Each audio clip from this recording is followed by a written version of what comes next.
Read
the invocations on post translation, post version translation.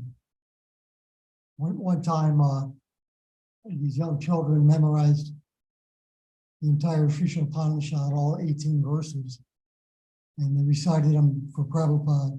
And when Prabhupada asked them what they meant, they didn't know. And Prabhupada was not pleased. Of course, you make advancement just by hearing the Gita Nagari, but for practical purposes, if you don't know what it means, it's not really very good. So, Om Namo Bhagavate Vasudevaya. Om Namo Bhagavate Vasudevaya. Om Namo Bhagavate Vasudevaya.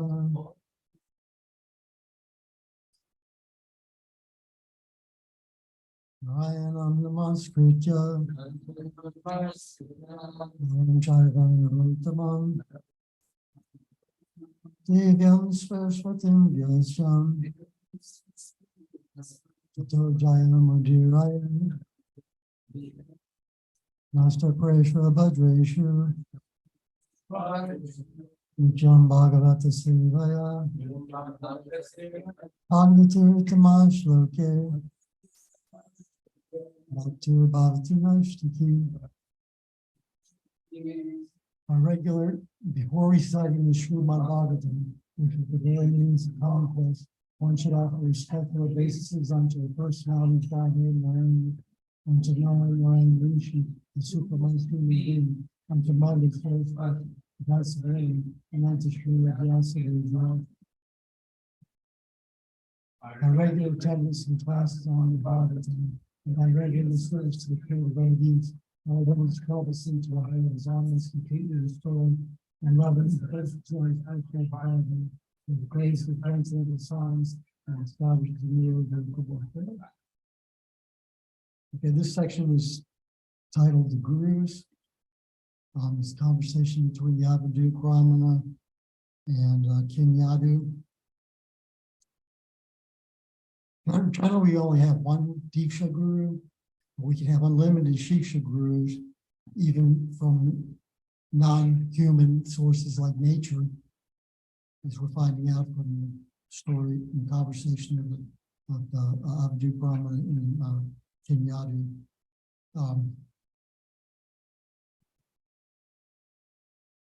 Chanaka Pandit said that you can accept a lesson from any Varna. And Prabhupada says in the Shishamrita, in the section on education, that one from any Varna can give Bhagavatam class as long as he's a Vaishnava. Lord Chaitanya says if one's a Brahmana, but he's not a Vaishnava, he's not fit to be a spiritual master. But if one is from a low birth and he's conversing in the science of Krishna, then he can be a guru, spiritual master. So we're going to read texts 1 through 15. We'll just read the translations. And I'm going to try to concentrate on 10, purport to 10, and hopefully 15 also. So I guess we can take turns. Text 1 through 15, chapter 11, canto 11, chapter 9, text 1 through 15. We take turns. Saintly Brahmana said, everyone considers certain things within the material world to be most dear to him. Because of attachment to such things, one eventually becomes miserable. One who understands this gives up material possessiveness and attachment and thus achieves unlimited happiness.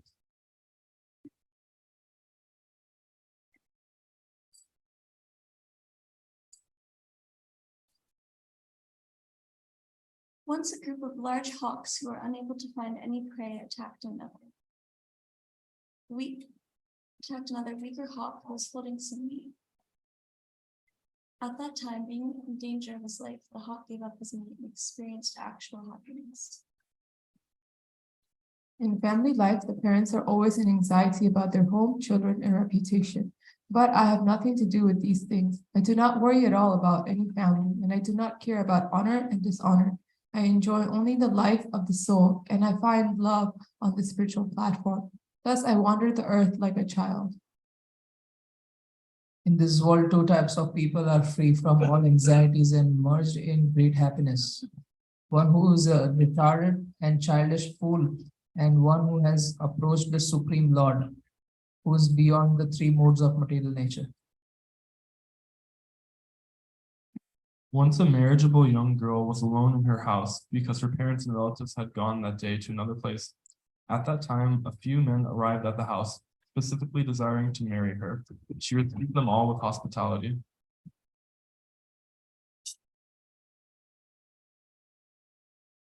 The girl went to a private place and began to make preparations so that unexpected male guests could eat. As she was beating the rice, conch shell bracelets on her arms were colliding and making a loud noise. The young girl feared that the men would consider her family to be poor because her daughter was busily engaged in the menial task of husking rice. Being very intelligent, the shy girl broke the shell bracelets from her arms, leaving just 2 on each wrist. Thereafter, the young girl continued to husk rice. The 2 bracelets on each wrist continued to collide and make noise. Therefore, she took 1 bracelet off each arm, and with 1 arm on each wrist, with 1 left on each wrist, there were no more noise.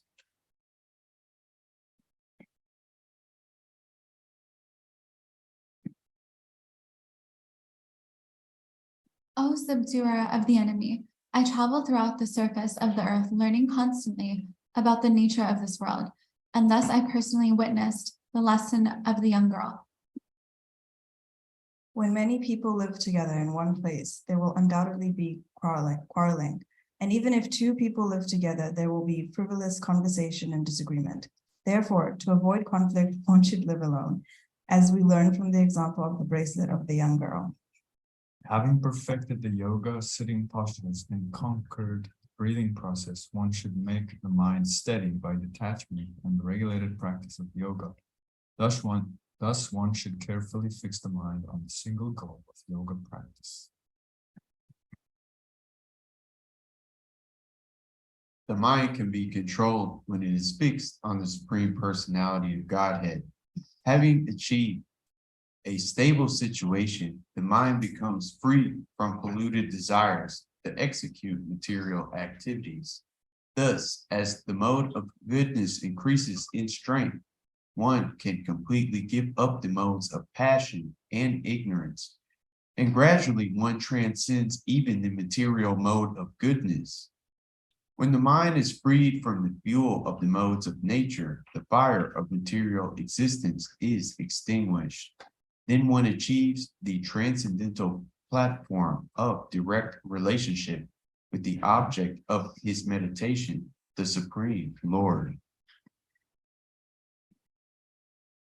Thus, when one's consciousness is completely fixed on the Absolute, the Supreme Personality of Godhead, one no longer sees duality or internal and external reality.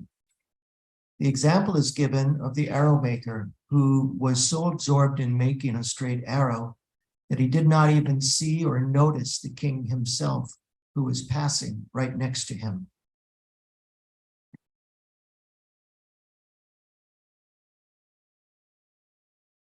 The saintly person should remain alone and constantly travel without any fixed residence. Being alone, he should remain secluded and should act in such a way that he is not recognized and noticed by others. Moving without companions, he should not speak more than required.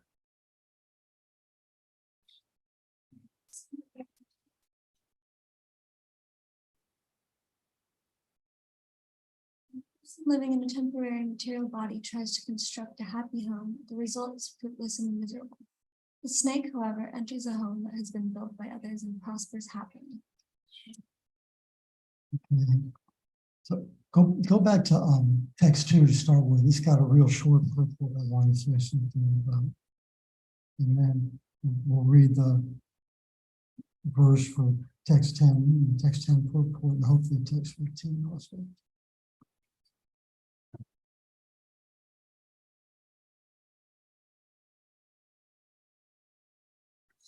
Yeah, verse 2. Once a group of large hawks who were unable to find any prey attacked another weaker hawk who was holding some meat. At that time, being in danger of his life, the hawk gave up his meat and experienced actual happiness. Purport. Incited by the modes of nature, birds become violent and kill other birds to eat them and to steal meat captured by them. Hawks, vultures, and eagles are in this category. However, one should give up the envious propensity to commit violence against others and should take to Krishna consciousness, whereby one sees every living entity as equal to oneself. On this platform of actual happiness, one does not envy anyone and thus sees no one as his enemy. These last couple sentences. However, one should give up the envious propensity to commit violence against others and should take to Krishna consciousness, whereby one sees every living entity as equal to oneself. On this platform of actual happiness, one does not envy anyone and thus sees no one as his enemy. Seeing every living entity as oneself, there's a nice verse in the Bhagavad Gita that illustrates this point. It's actually a very good definition of empathy.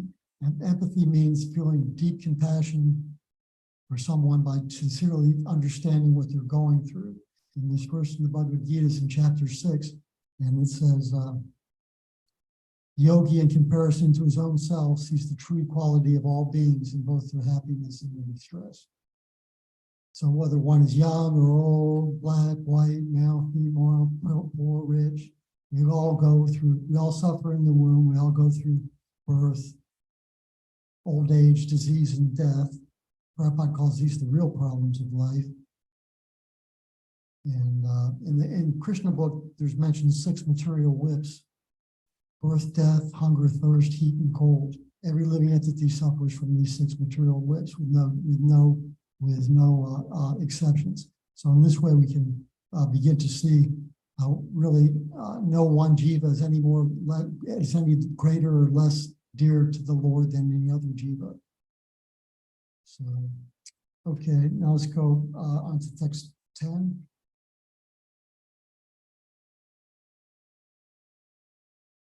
Text 10, verse and purport. I'll read the verse, and somebody can read the purport. I'm gonna stop, I think, at different places. Translation: when many people live together in one place, there will undoubtedly be quarreling. And even if only 2 people live together, there will be frivolous conversation and disagreement. Therefore, to avoid conflict, one should live alone, as we learn from the example of the bracelet of the young girl. And somebody could read it. Srila Visvanatha Chakravarti Thakur has given a nice example in this regard. Because the young girl mentioned in the story had no husband, she had to fulfill her duties as a host by removing her bracelets so that each wrist held one bracelet only. In that way, the process of Jnana Yoga, or spiritual advancement by philosophical speculation, demands that the speculating sages live alone, without any other association. Since Jnanis have dedicated their lives to speculation, there will undoubtedly be endless argument and quarreling on technical points if many Jnanis live together. Therefore, to keep a peaceful atmosphere, they must live alone. On the other hand, a king's daughter who has been duly married to an aristocratic prince fulfills her duties to her husband by dressing herself attractively with innumerable ornaments and approaching him for love. Similarly, the goddess of devotion, Bhakti Devi, decorates herself with the innumerable ornaments of the Vaishnavas, who come together to relish the sweet sound of the holy name of the Lord. Because pure Vaishnavas do not intimately associate with non-devotees, it may be said that they reside alone, and thus they also fulfill the purpose of this verse. Okay, we'll stop.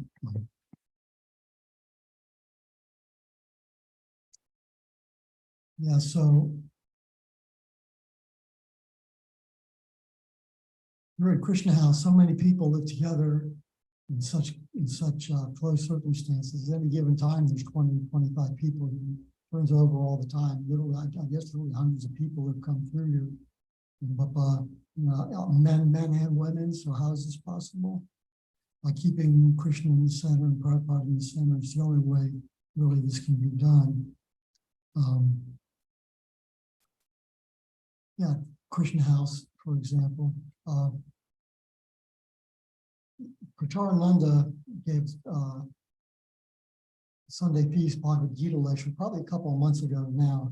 He was calling this a social experiment. It's definitely a social experiment. Prabhupada gave us the foundation and the framework. We have to kind of fill in the pieces. We may have to tweak things here and there to find something that works. But as long as there's people in this following the regular principles and chanting the prescribed number of rounds, then we'll be connected with Srila Prabhupada and Lord Chaitanya, and this movement will go on. I don't know if there's really much. We've got plenty of time though, so let's finish the rest of this report.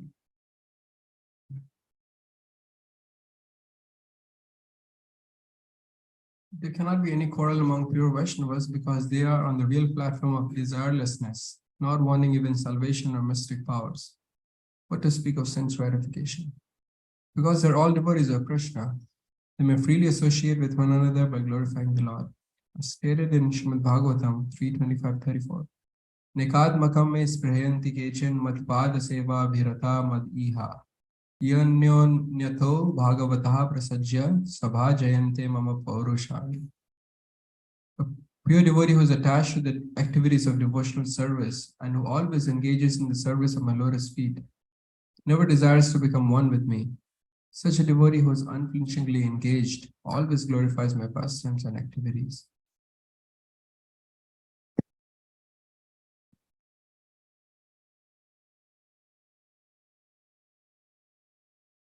Srila Bhaktisiddhanta Sarasvati Thakur has commented on this verse as follows. The young girl in the story kept only one bracelet on each wrist so that there would be no noisy conflict among the bracelets. Similarly, one should give up the association of those who are not devoted to the Supreme Lord. This is the actual lesson to be learned. Okay, let's stop there. Does anybody know the second and third verses, second and third text of Nectar of Instruction where it talks about association in both those verses? I don't know where you are in Dr. Sutri right now. You know that? Second and third verse, Nectar of Instruction. Second verse, Adhyahara. Yes, yeah. Adhyahara versus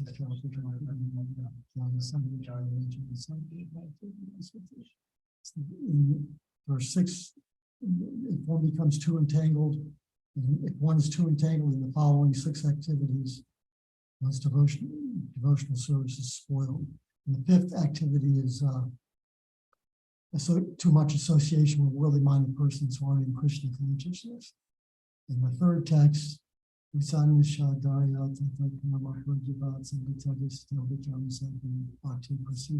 again, the fifth item is abandoning the association of non-devotees.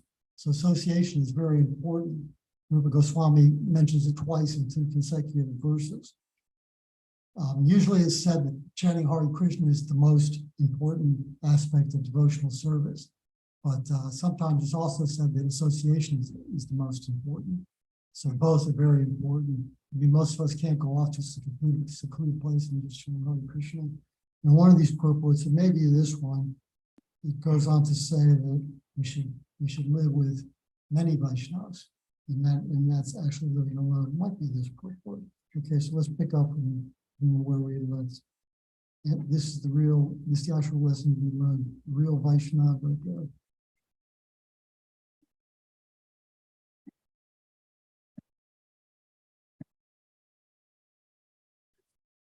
This is the actual lesson to be learned. A real Vaishnava is always pure and faultless in character. However, those places where non-devotees congregate, there will undoubtedly be envious criticism of the devotional service of the Lord, and those who falsely attempt to analyze reality without the Supreme Personality of Godhead will create much disturbing noise in the name of philosophy. Therefore, one should remain in those places where the Supreme Lord is properly worshipped according to the Vedic standard. If everyone is dedicated to glorifying the personality of Godhead, Krishna, there will not be any impediment in mutual association. However, in places where people have many different purposes, besides the pleasure of the Supreme Lord, social dealings will certainly be disrupted. That's the example Krishna has.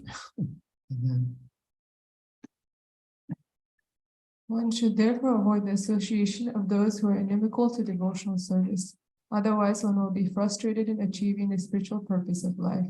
One who always keeps himself in the company of the devotees of the Lord is actually living alone. If one lives in a community where the only consideration is the pleasure of the Lord, then one can avoid the contradictory situations caused by many persons competing to satisfy their own material desires. This is a lesson intelligently understood by the Brahmana from the bracelets of the young girl.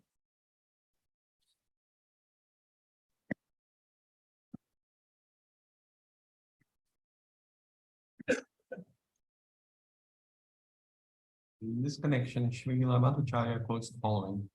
Asaj janains tu sana samvaso na katapya katanchana yavat yavascha bahuhi saj janai satu muktita. One should not under any circumstances live with those who are not devotees of the Lord. On the other hand, one should stay with many devotees because such association avoids liberation. So let's go to text 15. We'll do the same thing. When a person living in a temporary material body tries to construct a happy home, the result is fruitless and miserable. The snake, however, enters a home that has been built by others and prospers happily. The snake does not have the proclivity to build his own home, but rather lives in a suitable place constructed by other creatures. Thus he does not entangle himself in the labor of home building. Srila Bhaktisiddhanta Saraswati Thakur points out that although materialistic persons take unlimited pains to invent and mass produce electricity, automobiles, airplanes, etc., ultimately these things are meant for the convenience of the Vaishnavas who are preaching Krishna consciousness. The karmis will always go to such trouble, and devotees will always offer such laborious productions to the Supreme Personality of Godhead by engaging them in his loving service. Okay, let's stop there. Yeah, we can do so much for widely spreading Krishna consciousness with the modern technology we have. Prabhupada says in one of his purports, I think in the 7th canto, that by spreading the Sankirtan movement, Brahminical culture and Kshatriya government will automatically be revived. It's definitely Pandora's box because we're producing more plastic worldwide now than we ever had. All these computers and devices eventually have to end up in toxic waste dumps. Somebody correct me if I'm wrong, but I think we pay third world countries to let us dump them there, and we throw them in the ocean and stuff like that. You don't know what to believe on the news nowadays. I heard there's plastic even in the rain. So this is definitely, a Pandora's box. But Bhaktisiddhanta said the materialists always invent these things. We're always using them in Krishna's service. It's like using a thorn to pluck out a thorn. So we can do so much. But okay, let's continue. The devotees, the karmis will always get us such trouble, and the devotees will always offer such laborious productions to the Supreme Personality of Godhead by engaging them in his loving service. The devotees, being concerned with the ultimate perfection of life, do not personally struggle for material advancement. On the other hand, there's no need for the devotees to artificially imitate the austere lifestyle of ancient times. A devotee's goal is simply to serve Krishna as nicely as possible. Therefore, the devotees willingly accept beautiful mansions and all types of material opulences, not with any personal attachment, but only so that these things can be engaged in the loving service of the Lord. If one engages such things with a desire to enjoy them, one falls down from the platform of pure devotional service. Materialistic persons are only interested in exploiting their so-called yoga practice in order to rejuvenate their sexual potency or to vainly remember their previous conditioned lives. Thus, applying mysticism to the endless search for sense gratification, they do not understand the actual goal of human life. Yeah, Krishna book again. There's a story in there where Arjuna saves. There's a story in the Krishna book where Arjuna saves this big demon Mahadanava from a forest fire, and the demon wants to give Arjuna a benediction, so he offers him the knowledge of machines. And Krishna himself says, "Stay away from that one. That one's trouble." So that's really about all I have to say. We have a lot of time left. Any comments or corrections or criticisms or questions? Okay.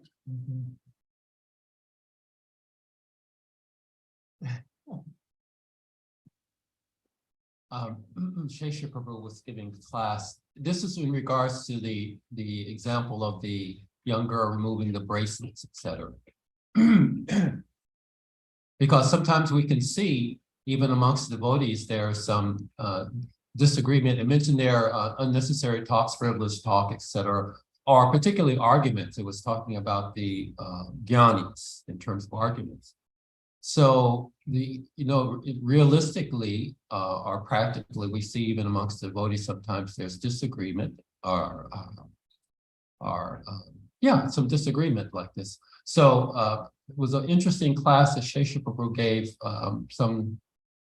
I guess it was actually a couple of years back, and he was describing in the Srimad Bhagavatam where is the first appearance of Krishna in the Srimad Bhagavatam. In the past times, yes, the first appearance, and Krishna appears in Srimad Bhagavatam. And that was in the instance where he was actually separating, who was it, the two persons, Bhima and Yudhishthira. In any case, the point was that there was some conflict, and Krishna was actually stepping between them to stop them. Now these are persons involved in Krishna's pastimes, and this was after they had captured Aspatama, correct? Yes, Bhima wanted to kill him, and Arjuna was because Draupadi had requested, there was that dilemma that had been created. Bhima was saying he should be killed, and Krishna says yes, but Draupadi was saying something. So Arjuna had to satisfy them. So the point being there was some conflict, and Krishna had to actually physically kind of step in between to stop the altercation that was about to happen. So the point that Shesha Prabhu made, that even for devotees, the presence of conflict does not mean that necessarily that there's an absence of Krishna consciousness. Because sometimes that's bewildering for persons. Well, even amongst the devotees, there's some conflict, etc., or differencing of opinion, even in a very, sometimes very heated way. But it doesn't mean that there's an absence of Krishna consciousness. So that was.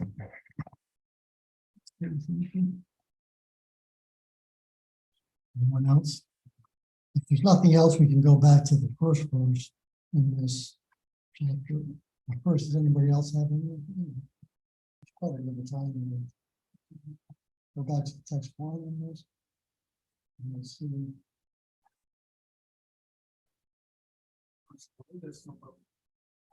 Yeah, there's no purport.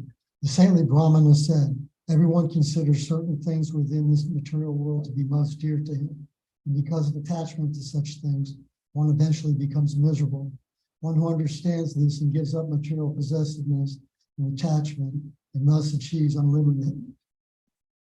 One who understands this gives up material possessiveness and attachment and thus achieves unlimited happiness. Does anybody have any examples where they've experienced anything like this? I can think of one example. When my father died, my mother lived another 9 years, and she was completely miserable the last 9 years of her life. So all these material things are temporary, and they don't really satisfy in the long run. That's the example I have. Does anybody have any examples?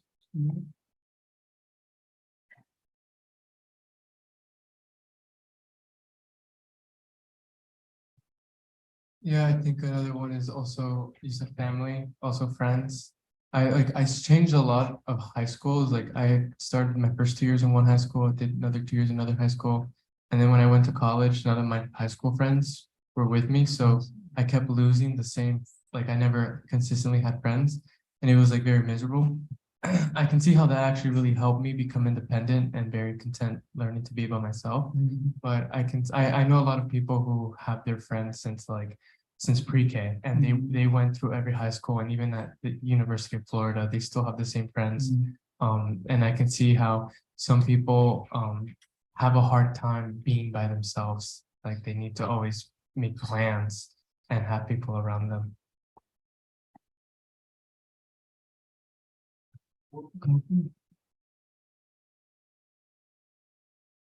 I can give two examples, both from the same time period during my second year in university, as I was beginning to become a devotee, basically. I was in a relationship at that time, and then me and the girl took a break, and we were, you know, it was a break, so we were gonna just spend some time apart because we had different issues and quarrelsome moments. And then we were going to get back together. And I was actually chanting at that time. I started chanting japa every day, actually also with the view of, you know, becoming a better person so that I can be a better partner for this girl. But we didn't end up getting together again. And of course, I was really distraught. But, you know, looking back on it, it's really a good thing that that relationship ended. Of course, me and the person, we weren't really putting Krishna in the center, and we were just there to gratify each other's senses. And if I was with her today, there's no way in which it would have helped me or in which I would have been satisfied in a deep way. So, you know, something which at that time was like my life and soul. It was so incredibly important and completely consumed my entire consciousness.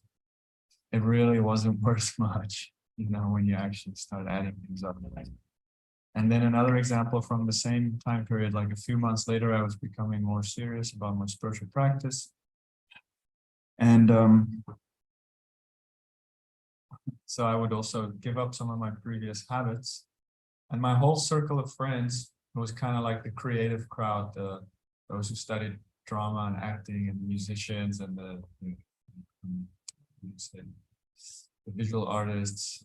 I was part of that whole big circle of friends. Yeah, the liberal arts people at university. You know, I really, even today, many of them, I really care for them, and I still consider myself their friend. But as soon as I wasn't, you know, so keen to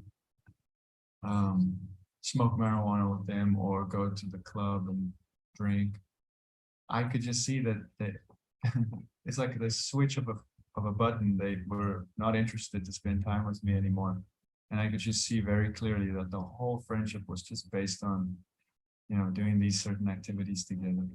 So I had some deep realizations about how shallow it really was. Anyone else?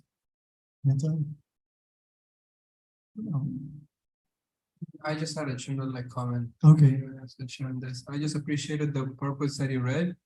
The two verses could have been a little confusing. The first one that said that one should live alone, and then could raise questions in anyone's mind that's what we should aim to do. The second one, which said that, when I was confused by that people put so much effort into building a home, but a snake, he into someone else's, someone lives happily. Like, we are supposed to be snakes. I was concentrating more. Yeah, that's why I appreciate that the people who like wrote the purports know exactly what questions were arising in the mind and address each one like exactly, and it's satisfied by that. So I appreciated that. I'll see Jeff something. I can't see. Yeah,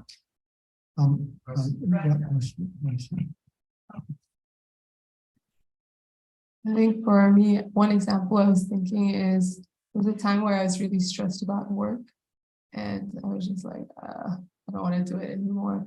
And one thing that I was talking to my dad, and he was saying, maybe you're too attached to the reputation that you have at work, or like, you know, just making sure everything is right. And I definitely noticed that that attachment of being like a good worker or being like getting everything done is what was causing all the mental anxiety. If I could just learn to give that up a little bit, then it wasn't so stressful.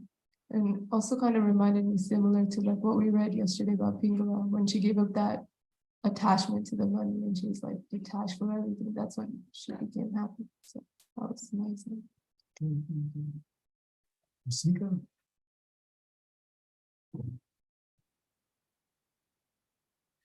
I just had a comment too, and it kind of goes right on the tail of what you said. That often we think of in possessiveness and attachment in terms of things and maybe relationships, but also eventually we have to begin to progressively give up attachment to our material conception of who we are and our identifications with, you know, I'm a this and I'm that, I'm American, I'm a man, I'm a woman, Yeah, Prabhupada's definition of detachment in the purpose of the Bhagavad Gita is attachment to Krishna. You can't have one without the other. Hare Krishna.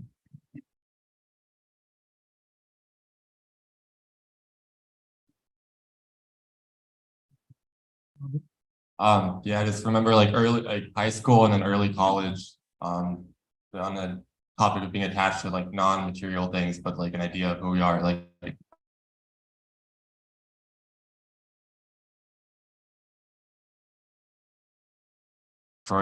destroyed my ego, getting like a B+ in class or something. But it ended up just helping me achieve a lot more happiness to be like, understand that the amount of work I put in was what I was actually accepted.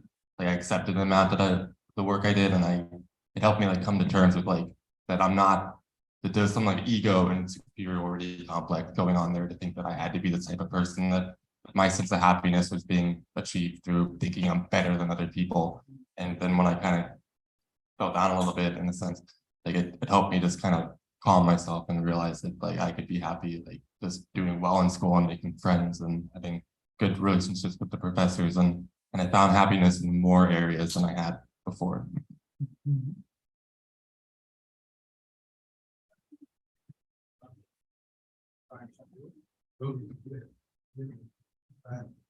Haribo, on specifically material attachment, I definitely feel like there's been some people in my family who were borderline hoarders, almost to a level of maybe having some kind of disorder.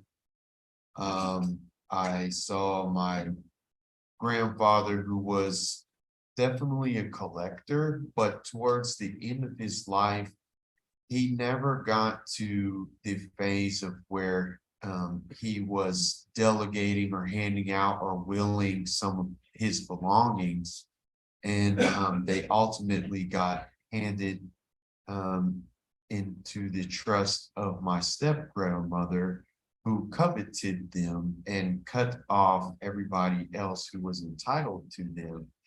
And that was kind of, including me, and that was kind of the first time that I learned that there are people who are so materially attached and so possessive that they are willing to basically slight the people that they claim to love in their life just for objects. And I guess I would also like to say that for myself, I dealt with a lot of sentimental material possessiveness. Maybe I do have the idea that like, okay, this furniture can be replaced, this TV can be replaced. But when moving, I say specifically, when moving from out of my apartment into Krishna house, I went thoroughly through all of my belongings and had a kind of long, slow process of letting go of a lot of old letters and photos, etc. And just had to give them up to the Lord. But I will say that I feel like letting go of giving up material possessiveness for me is an ongoing process. And I'm thankful though that I have examples directly in my family of why it's so important. Yeah, it's interesting. It's interesting you said that, because my sister did property law for 20 years, and she was saying how these quarrels over the inheritance can be really something. you know, like you were saying, just for material objects, even to people they love, the way they behave. But in our case, it worked out really nice because we didn't have to pay the fee when we got our inheritance. And my sister saved us thousands of dollars. So.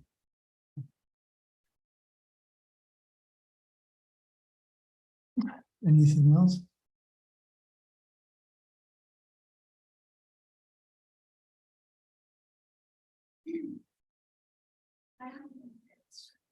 Okay. Yeah, pretty much when my grandfather passed away, the inheritance did not go as expected. And yeah, my mom and her brother thought they would get more than we did, and then my mom kind of just accepted it, and they always had a rocky relationship with their grandparents, for the reasons anyways, but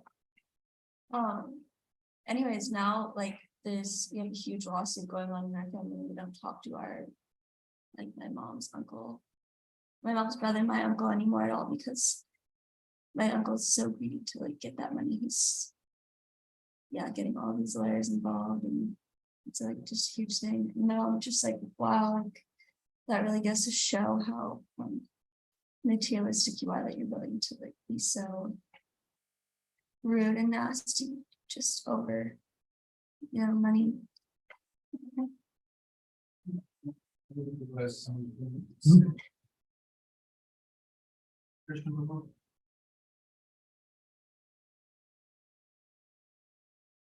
You want to say it out loud? Michael? Hare Krishna. Krishna. Was it? Okay. You can hear me? Yeah. Yeah, there's a beautiful poem by Srila Prabhupada that he wrote in Shishirada Damodar Temple when he lived there prior to coming to America. In 1958, he wrote this poem. It's a long poem called Vrindavan Bhajan. And there's 27 verses, beautiful. But in the first 2 verses, there's something very interesting that he reflects on. And I'm going to read it. I'm sitting alone in Vrindavan Dham.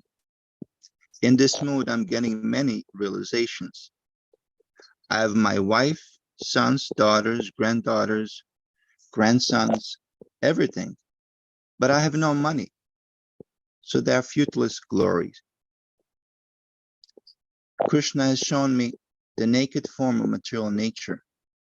By his grace, by his strength, it has all become tasteless to me today. And then he quotes, Yasyam Anugrami, I gradually take away all the material wealth of those upon whom I am merciful.